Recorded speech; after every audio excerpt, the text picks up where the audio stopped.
ជំរាបសួរបងប្អូនប្រិយមិត្តទស្សនិកជនដែលនិយមតាមដានលើផេកពីទូ MC ជាទីស្រឡាញ់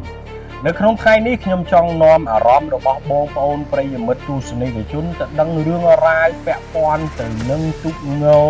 សារាយតេជោសែនជ័យវិញម្ដងបងប្អូនប្រិយមិត្តទស្សនិកជនខ្ញុំជឿជាក់ណាស់ថាបងប្អូនគ្រប់គ្នាច្បាស់ជាធ្លាប់ឮធ្លាប់ល្បីល្បាញនៅកិត្តិនាម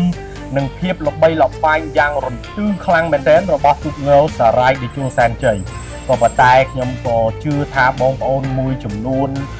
ដែលជាអ្នកគ្រប់គ្រងទូកងោសារាយតេជោសែនជ័យខ្លះគាត់មិនដឹងទេថាតើទូកសារាយតេជោសែនជ័យគឺផលិតនៅឆ្នាំណាផលិតចាប់តាំងពីពេលណាជាងណាជាអ្នកផលិតអ្នកណាជាអ្នកផ្ដើមផលិតរឿងអាចកំបាំងទាំងអស់នេះខ្ញុំជឿជាក់ថាបងប្អូនខ្លះមិនបានដឹងទេអញ្ចឹងសូមបងប្អូនទាំងអស់គ្នាចំណាយពេលវេលាដ៏មានតម្លៃស្ដាប់វីដេអូនេះតាំងពីដើមរហូតដល់ចប់បងប្អូននឹងដឹងថាតើទូកនេះទទួលបានការឧបត្ថម្ភពីអ្នកណាឲ្យផលិតនៅក្នុងឆ្នាំណាហើយធ្លាប់ឆ្លងកាត់ការប្រកួតប៉ុន្មានប្រកួតផងដែរមរតកទូកងោខ្មែរផលិតដោយទូកងោសារាយតេជោសែនជ័យគឺជាទូកដែលស្ថិតនៅនឹងវត្តពីជ័យរាំងសីឃុំពុកឫស្សីស្រុកខ្សាច់កណ្ដាលខេត្តកណ្ដាលការផលិតទូកនេះឡើងគឺដើម្បីជំនួសនិងបន្តវេនទូកចាស់ដែលមាននាមត្រកូលសារាយរបស់វត្តពីជ័យរាំងសី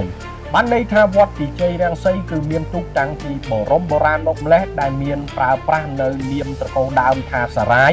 ដែលទី1គឺទូកដែលមានភាពល្បីល្បាញខ្លាំងនោះគឺឈ្មោះថាសារាយផុតបន្ទាប់មកទៀតទូកនោះក៏បានបដូរនាមមកសារាយសែនជ័យរីឯបច្ចុប្បន្នគឺសារាយតេជោសែនជ័យហើយអ្វីដែលជាចំណុចស្នូលចំណុចសំខាន់នៅក្នុងវីដេអូនេះគឺខ្ញុំចង់លើកឡើងអំពីទូកងោសារាយតេជោសែនជ័យនេះឯង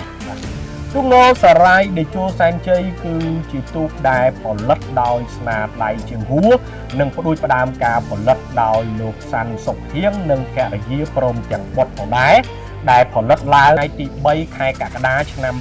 2012ហើយទូកងោសារាយតេជោសែនជ័យនេះក៏ជាទូកដែលទទួលបានការឧបត្ថម្ភដ៏ខ្ពង់ខ្ពស់ពីសំណាក់សម្ដេចអគ្គមហាសេនាបតីតេជោហ៊ុនសែននិងសម្ដេចគតិព្រឹទ្ធបណ្ឌិតប៊ុនរ៉ានីហ៊ុនសែនផងដែរបើនិយាយអំពីប្រវត្តិប្រកួតវិញខ្ញុំជឿជាក់ថាបងប្អូនច្បាស់ជាមានភាពល្បីល្បាញហើយថាសារាយតេជោគឺជាជើងខ្លាំងរហូតដល់បងប្អូនអ្នកគ្រប់គ្រងវិស័យកីឡាប្រណាំងទូកមួយចំនួនដាក់នាមឲ្យទូកនេះជាច្រើនអ្នកខ្លះក៏ហៅទូកនេះថាជាមេបកនាគក្រហមអ្នកខ្លះក៏ហៅថាជាទូកស្ដេចក្បឿនហើយអ្នកខ្លះទៀតនោះក៏ហៅថាអ្នកលេងចិត្តត្រជាក់បាទទៅតាមការស្រឡាញ់តាមការពេញចិត្តរបស់អ្នកគ្រប់គ្រងទៅតែយ៉ាងណាក៏ដោយអ្នកគ្រប់គ្រងខ្ញុំជឿជាក់ថាច្បាស់ជាមានការភ្លេចភ្លាំងខ្លះហើយថាទូកងោសារាយតេជោសែនជ័យធ្លាប់ឆ្លងកាត់ការប្រកួតប៉ុន្មានប្រកួតហើយឆ្លងកាត់ការប្រកួតនៅទីណាខ្លះមកទល់នឹងបច្ចុប្បន្ននេះដែលគិតចាប់តាំងពីផលិតរួចរាល់អញ្ចឹងបងប្អូនប្រិយមិត្តទស្សនិកជនខ្ញុំទាញអារម្មណ៍របស់បងប្អូនមកស្ដាប់បន្តទៀតអំពីប្រវត្តិនៃការប្រកួតរបស់ទូកងោសារាយតេជោសែនជ័យ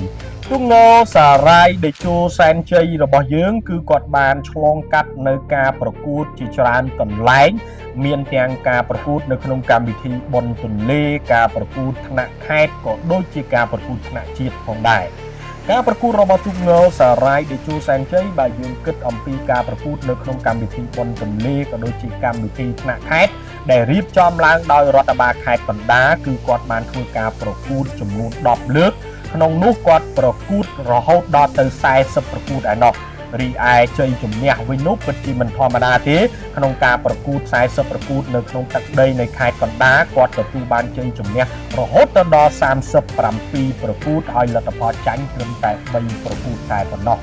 រីឯចំណាត់ថ្នាក់របស់គាត់ដែលគាត់បានធ្វើការប្រកួតប្រជែងនៅក្នុងទឹកដីនៃខេត្តកណ្ដាលមិនថាកម្មវិធីថ្នាក់ខេត្តមិនថាក្នុងកម្មវិធីបុណ្យទន្លេនោះទេ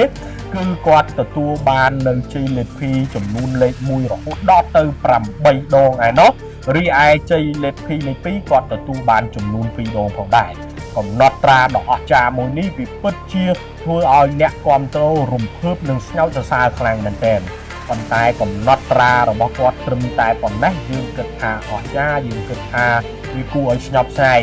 តែកំណត់ត្រាដ៏អស្ចារ្យកាន់តែអស្ចារ្យថែមទៅទៀតនោះគឺកំណត់ត្រានៅក្នុងការប្រកួតថ្នាក់ជាតិបាទគ គាត់បានចូលរួមប្រកួតនៅក្នុងថ្នាក់ជាតិចំនួន7លើកហើយក្នុងការប្រកួតរបស់គាត់ចំនួន7លើកនោះគាត់ធ្វើការប្រកួតបានចំនួន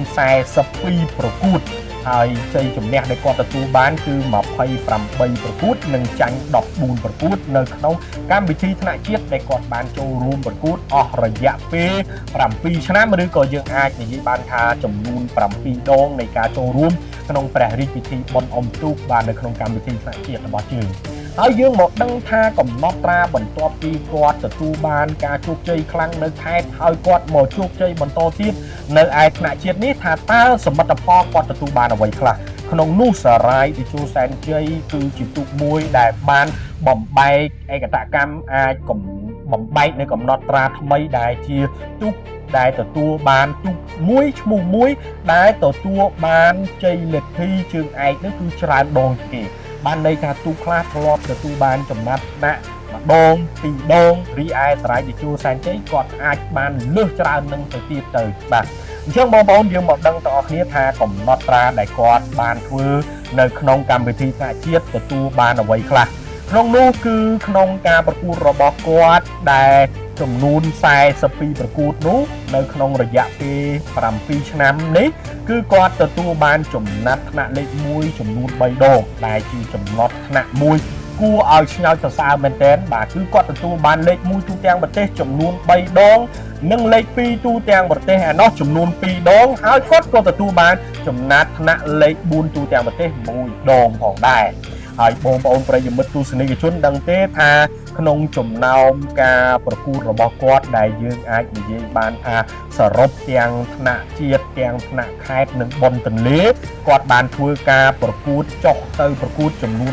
17ដងហើយការប្រកួតរបស់គាត់គឺ82ប្រកួតឯណោះហើយសរុបជាជ័យជំនះនៅក្នុងចំណោមការប្រកួតទាំងអស់ដែលគិតចាប់ពីពេលផលិតមកទល់នឹងបច្ចុប្បន្ននេះគឺគាត់ទទួលបានជ័យជំនះ65ប្រកួតនិងចាញ់17ប្រកួតនេះគឺជាកំណត់ត្រាដ៏អស្ចារ្យមួយរបស់ទូកងសារាយតេជោសែនជ័យដែលគាត់បានធ្វើបាននៅក្នុងពេលដែលគាត់ចាប់ផ្ដើមផលិតមកទល់នឹងបច្ចុប្បន្ននេះផងដែរបងប្អូនប្រិយមិត្តទស្សនិកជនហើយការប្រកួតរបស់គាត់លើកចុងក្រោយនៅក្នុងព្រះរាជពិធីបុណ្យជាតិរបស់យើងនៅក្នុងឆ្នាំ2024ដៃគូប្រកួតចុងក្រោយនៃការប្រកួតរបស់គាត់គឺគាត់ទទួលបានជ័យជំនះទៅលើទូកងអន្ទង់សមកពីខេត្តព្រៃវែងអញ្ចឹងបងប្អូនប្រិយមិត្តទស្សនិកជនយើងរងចាំមើលថាតើនៅក្នុងឆ្នាំ2025នេះទូកងសារាយតេជោសែនជ័យដែលទទួលបានការឧបត្ថម្ភដ៏ខ្ពង់ខ្ពស់ពីសំណាក់សម្ដេចអគ្គមហាសេនាបតីតេជោហ៊ុនសែននិងសម្ដេចគតិប្រិទ្ធបណ្ឌិតអាចបំបែកឯកតកម្មថ្មីបានដែរឬទេហើយអាចធ្វើអ្វីឲ្យកាន់តែអស្ចារ្យជូនអ្នកគាំទ្រឬមួយក៏យ៉ាងណាយើងរងចាំអ៊ុតមើលនៅក្នុងឆ្នាំ2025នេះបន្តទៀតហើយនៅក្នុងវីដេអូនេះជឿជាក់ថាបងប្អូនថាពីទូ MC លើកឡើងតែពីការប្រកួតរបស់គាត់ហេតុអីក៏មិនរៀបរាប់អំពីដៃគូប្រកួតរបស់គាត់ផងដោយសារតែបើយើងរៀបរាប់ទៅ80ប្រកួតជាងគឺច្រើនណាស់បើការលើកឡើងការរៀបរាប់នឹងគឺច្រើនដៃគូប្រកួតមែនទែនតែដើម្បីទុកជាអនុស្សាវរីយ៍ល្អៗខ្ញុំចង់ឲ្យបងប្អូនអ្នកទស្សនាទាំងអស់ធ្វើការទូទាយថាតើ